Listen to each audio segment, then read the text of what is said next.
তো বিসমিল্লাহির রহমানির রহিম। তো বন্ধুরা, চলে আসলাম নতুন একটি ভিডিও নিয়ে আপনাদের কাছে। তো আসলে আমাকে যারা আপনারা দেখেন আমার ভিডিওগুলি, যারা আমাকে ভালোবাসেন, তারা আমাকে একটু সহযোগিতা করবেন, লাইক শেয়ার কমেন্ট করবেন। তো বন্ধুরা, আপনারা জানেন এখন চলছে আমাদের বৈশাখ মাস। আর বৈশাখ মাস মানেই হলো যে আমাদের যে গ্রাম অঞ্চলের যে ধান কাটা, বৈশাখিয়া ধান কাটার ধুম পড়েছে ধান কাটার। তো আমাদের এখন পুরোপুরি ধান কাটার সিজন চলছে। আর বৈশাখ মানে কাল বৈশাখ মানেই ঝড় বৃষ্টি বাদল অনেক কিছুই হবে। তো বন্ধুরা, আপনারা আসলে অনেকেই জানেন না যে কাল বৈশাখের যে গতি। আপনারা দেখবেন কাল বৈশাখের বিষয়টি হলো এরকম যে আমাদের টাটাপুরা রোদ, এটা টাটাপুরা মানে প্রচণ্ড রোদ যেটাকে বলে, এই রোদ হচ্ছে।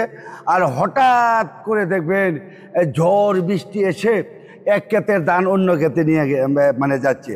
তো বৈশাখ মাসে আমাদের এলাকায় বৃষ্টিও হচ্ছে এবং প্রচুর মানে রোদ গরমও হচ্ছে। তো আজকের দিনটা হলো খুবই গরম, খুব প্রচণ্ড গরম এবং রোদ। তো আপনারা দেখতে পাচ্ছেন স্ক্রিনে দেওয়া। তো এটি হলো যে ওরা কিন্তু সকলেই আমাদের গ্রামের লোক, গ্রামের কৃষক, ওরা কিন্তু সারাদিন মাঠে ধান কেটেছে। তো ধান কাটার পরে ওরা কিন্তু একটা গাছের ছায়ার নিচে বিশ্রাম নিচ্ছে। আর সে জায়গায় আমাদের যে এখন আমের সিজন রয়েছে, সেই আম গাছ থেকে আম পেড়ে ওদেরকে আমাদের এখানে ভর্তা বলে, এটা আমের ভর্তা বলে। তো এই ভর্তা নিয়ে কিছু কাহিনী আছে। আমাদের গ্রাম অঞ্চলে যখন বড়ই সিজন আসে, তখন কিন্তু আমাদের গ্রাম অঞ্চলের এই এক সময় ছেলেপেলেরা সবাই মিলে আমরা বন্ধের মাঝে ভর্তা করতাম। এই ভর্তা মানে অনেক কিছু মিলিয়ে মজি এবং টক বড়ই, কিরা টিরা এবং অনেক কিছু কাঁচামরিচ দিয়ে একটা ভর্তা হতো। ও আমাদের কিশোরগঞ্জে যারা আছে এদেরকে ভর্তা বলি, আর অন্যরা বলে শাস্তি টাস্তি অনেক কিছুই বলে। হ্যাঁ, আবার অনেকেই বলে এটাকে আচার বলে।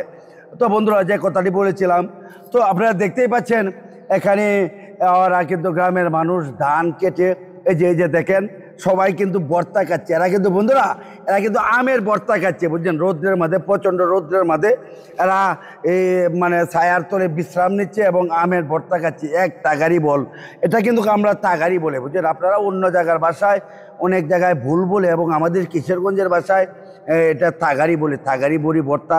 তো আমি যাচ্ছিলাম আমাদের যে গুজাদিয়া ইউনিয়নে, আমাদের যে আতকাপাড়া এবং করিমগঞ্জ এবং তারাইল রুটে, এই রুটে যাচ্ছিলাম গাড়ি নিয়ে।